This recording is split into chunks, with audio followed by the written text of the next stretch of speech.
Pada tahun 1200 sebelum Masehi di wilayah Argos, Yunani Selatan terjadi pertempuran besar dari dua kerajaan, yakni Raja Amphitryon dari kerajaan Tirin dan juga Raja Galenus dari Argos. Raja Amphitryon menantang Raja Galenus untuk bertarung satu lawan satu. Jika ia menang, ia meminta Raja Galenus untuk menyerahkan semua harta, pasukan serta wilayah kerajaannya. Raja Galenus langsung menerima tantangan dari Raja Amphitryon itu, dan keduanya pun mulai bertarung.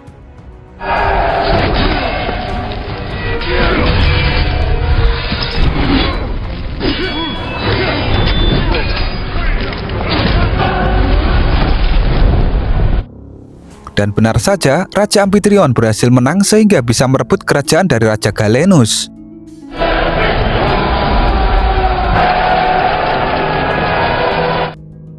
Raja Amphitryon sangat puas bisa menambah wilayah kekuasaan. Istrinya yang bernama Ratu Alkmene sangat sedih melihat sang raja selalu tidak puas menambah kekayaan dan kekuasaan secara membabi buta. Ia pun segera pergi ke kuil dengan ditemani oleh pembantunya yang bernama Chiron. Sesampainya di sana, ia berdoa kepada Dewi Hera agar menghapus keserakan Raja Amphitryon. Dewi Hera mendengar doa itu, kemudian Dewi Hera merasuki tubuh seorang wanita dari Argos yang telah kalah dalam perang beberapa hari yang lalu. Dewi Hera menuturkan bahwa ia mengabulkan permintaan Ratu Alkmene dengan cara akan memberikannya seorang anak keturunan Dewa Zeus dalam waktu dekat yang bernama Hercules. Di keesokan malam harinya, saat Raja Amphitryon tidak ada, Dewa Zeus meniduri Ratu Alkmene. Ketika tengah berlangsung, Raja Amphitryon memergokinya. Tentu ia pun langsung sangat marah besar.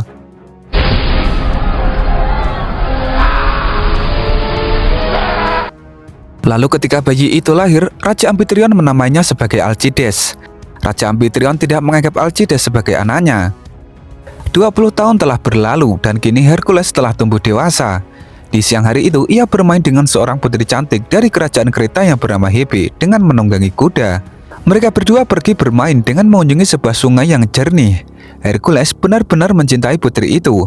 Namun tiba-tiba kakak tiri Hercules yang bernama Iphikles datang mengganggu kemesraan mereka berdua. Iphikles menyuruh Hercules dan putri itu untuk pulang kembali ke kerajaan. Saat dalam perjalanan pulang, Hercules dan Iphikles bertemu dengan singa Nemean. Singa jenis itu merupakan singa yang begitu ganas. Walau begitu, Hercules berhasil membunuh singa itu.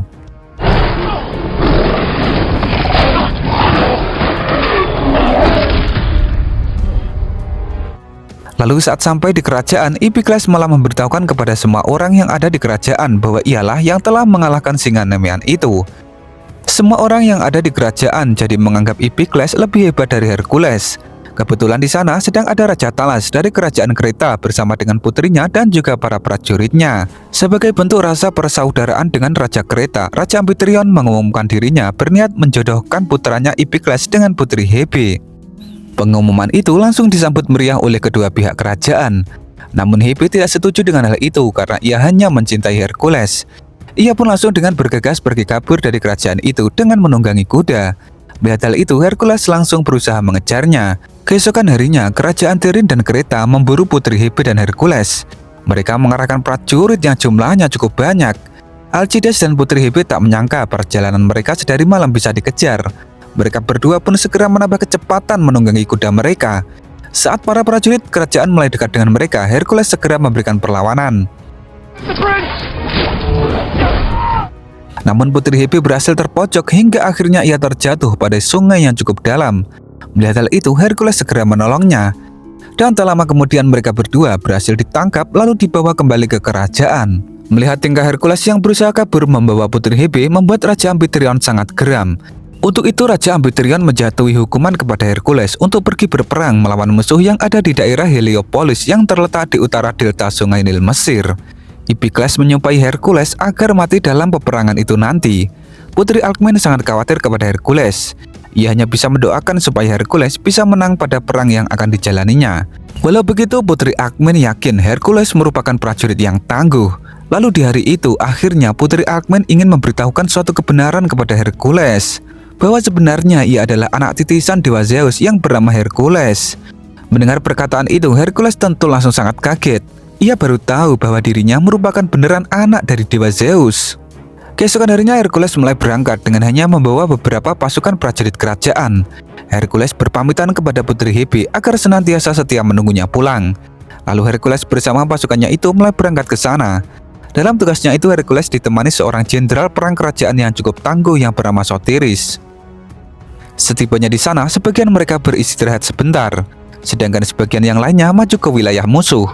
Namun saat tim prajurit yang istirahat mulai menyusul masuk ke wilayah musuh, mereka melihat para pasukan yang masuk duluan tadi terkena jebakan yang mematikan. Melihat hal itu, Hercules menyuruh semua pasukan untuk mundur.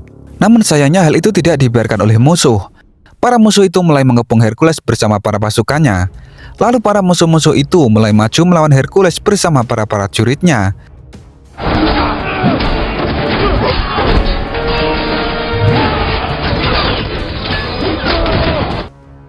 Jumlah musuh begitu banyak hingga membuat prajurit Hercules tak berdaya.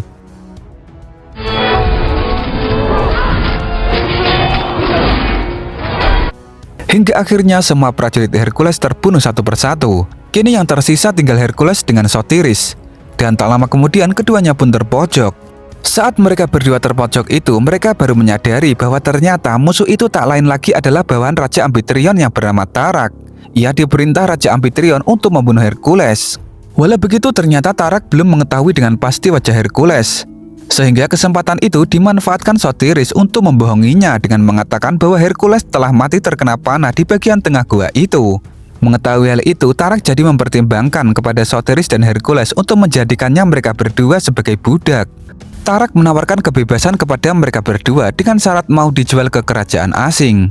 Demi keselamatan, Hercules dan Sotiris tentu mau menerima tawaran itu. Setelah itu, Tarak yang telah dibohongi oleh Sotiris melaporkan kematian Hercules ke kerajaan. Di pagi itu, kerajaan Tirin memakamkannya secara simbolik dengan membakar alat perang Hercules. Hebe langsung menangis terseduh-seduh di acara pemakaman itu. Begitu juga dengan Ratu Alkmene, ia tak menyangka putra dari Dewa Zeus bisa terbunuh. Untuk itu, di malam harinya, Ratu Alkmene mengajak Raja Amphitryon untuk berdoa di depan patung Dewi Hera memohon pengampunan. Namun Raja Amphitryon sangat tidak suka berdoa kepada dewa dan ia sama sekali tidak peduli atas kematian Hercules. Karena ia tahu Hercules bukanlah anak kandungnya. Mendengar hal itu, Ratu Alkmene menegaskan bahwa memang Hercules adalah putra dari Dewa Zeus yang diharapkan dapat membawa kedamaian kembali kepada rakyat kerajaan Tirin. Raja Amphitryon jadi langsung sangat kaget mendengar hal itu. Ia tidak pernah menyangka istrinya telah berselingkuh dengan Dewa Zeus untuk meruntuhkan kekuasaannya. Raja Amphitryon pun jadi langsung sangat marah besar, lalu dengan tanpa segan ia membunuh istrinya itu. Sementara itu, Hercules dan Sotiris mulai disuruh menjadi pekerja kasar mengayuh perahu besar.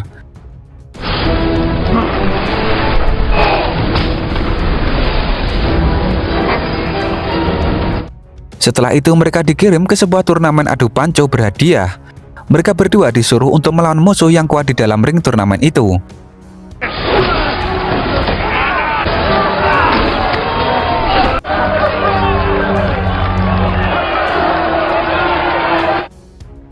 Dan ketika giliran Hercules, ia harus berhadapan dengan seorang prajurit yang sangat kekar.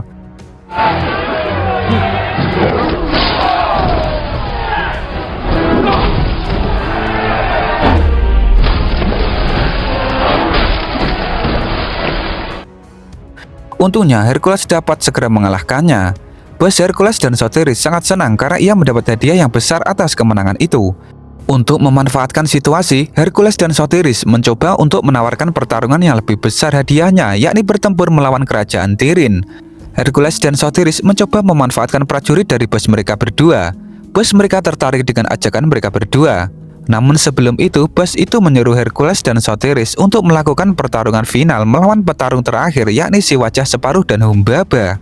Pertarungan final telah tiba. Hercules dan Sotiris mulai memasuki arena pertempuran menghadapi mereka berdua.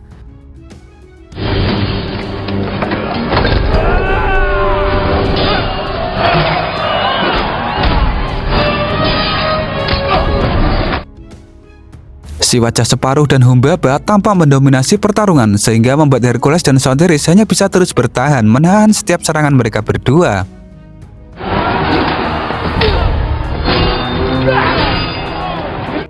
Lalu ketika Sotiris terpojok, Hercules dengan cepat segera menolongnya dan ia berhasil mengalahkan si wajah separuh. Setelah itu Hercules juga berhasil mengalahkan Humbaba.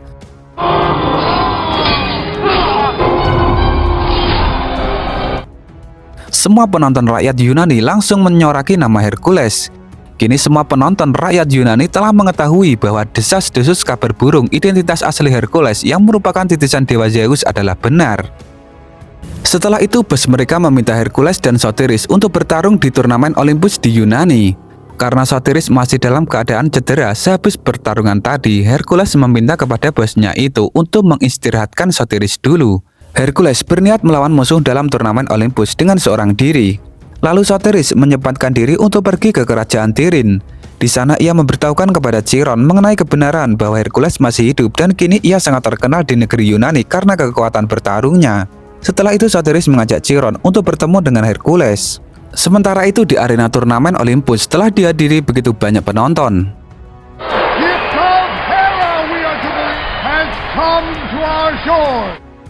Dan wasit pertarungan pun memberikan komando memulai pertarungan.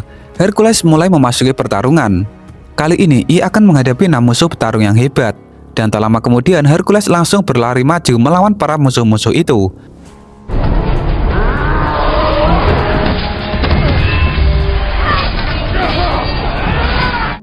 Dengan gagahnya, Hercules berhasil menumbangkan musuh itu satu persatu.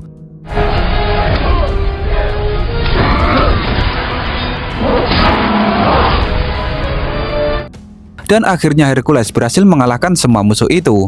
Semua penonton dibuat kagum dengan kekuatan bertarung Hercules.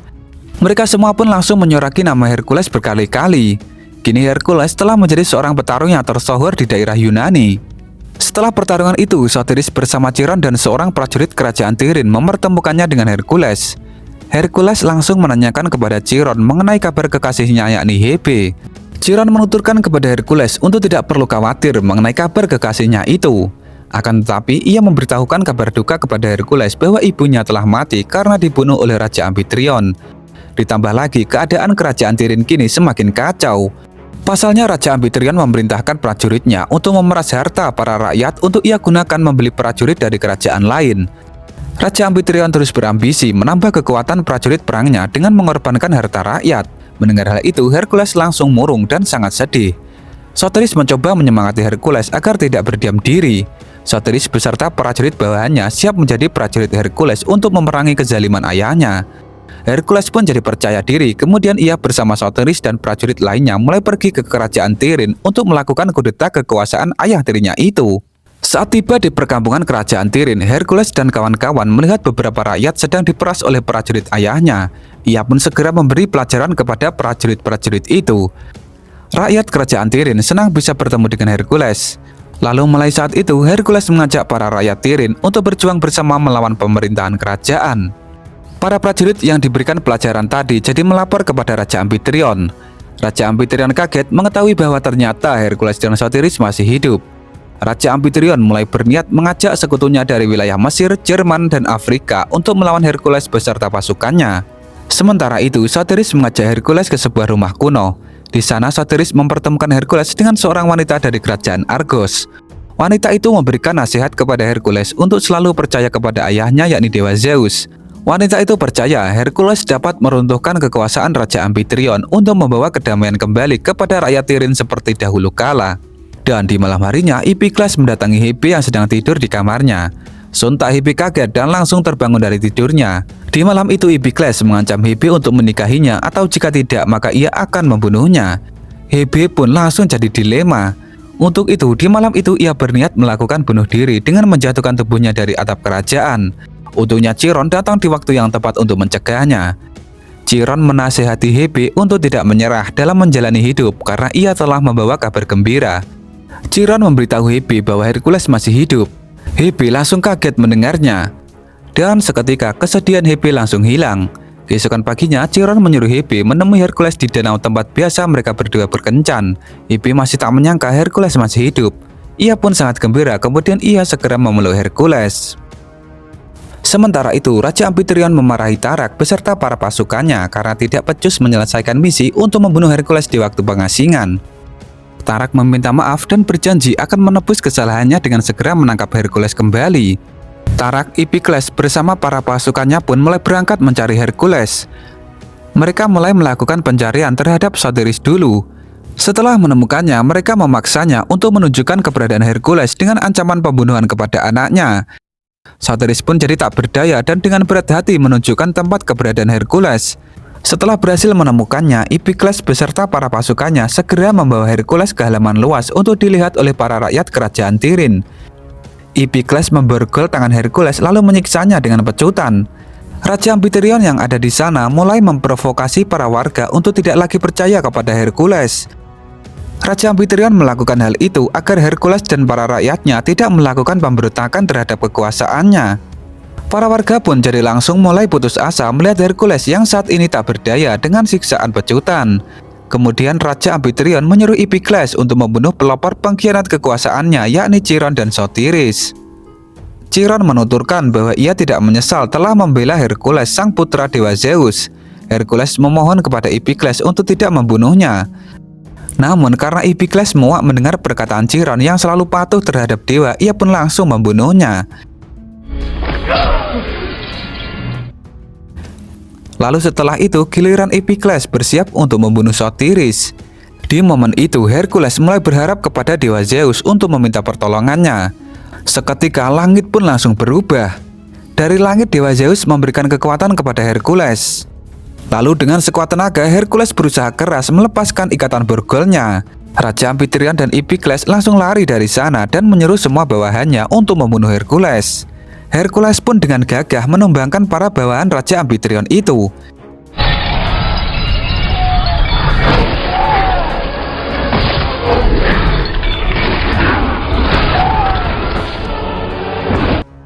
Setelah itu Hercules harus meratapi mayat Chiron. Melihat hal itu, Sotiris langsung mengangkat bahu Hercules untuk tetap tabah dan tidak menyerah. Dengan melihat kekuatan Hercules yang diberikan dewa Zeus barusan, seluruh kerajaan Tirin kini jadi percaya sepenuhnya kepada Hercules. Bahwa ia memang beneran putra dewa Zeus yang mampu membawa kedamaian kembali kepada rakyat Tirin. Mulai hari itu, seluruh rakyat Tirin akan berjuang bersama melawan kerajaan dengan komando Hercules. The prince betrays what all fate is beyond them. Di malam itu, Hercules bersama para warga mulai berangkat menyerang kerajaan. Sementara di dalam kerajaan, pesta pernikahan Epikles dengan Hebe akan segera dilaksanakan. Hebe menjelaskan kepada Epikles bahwa cinta sejatinya tetaplah kepada Hercules. Saat di depan pintu gerbang kerajaan, Hercules dan para pasukannya dihadang oleh para pemanah kerajaan. Di momen itu, Hercules mengajak para pemanah itu untuk bergabung bersamanya dalam pemberontakan kekuasaan Raja Amphitryon. Tak lama kemudian para prajurit kerajaan muncul dan mulai menyerang Hercules dan para pasukannya.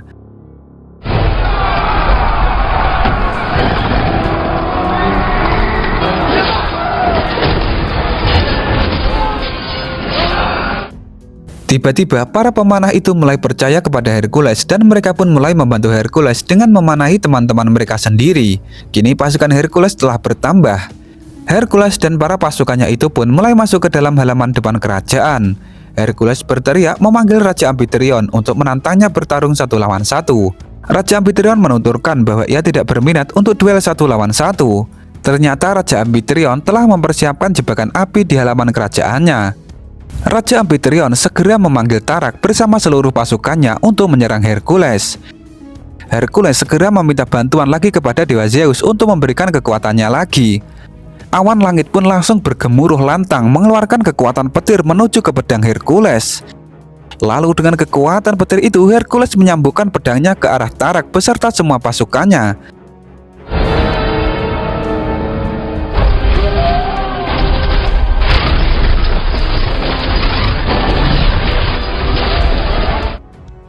Dan tak lama kemudian, semua pasukan Raja Amphitryon itu tumbang. Hercules segera masuk ke dalam kerajaan. Ia bersiap untuk menghadapi Raja Amphitryon. Hercules siap berperang melawannya dengan membawa angkara murka atas tirani kematian ibunya.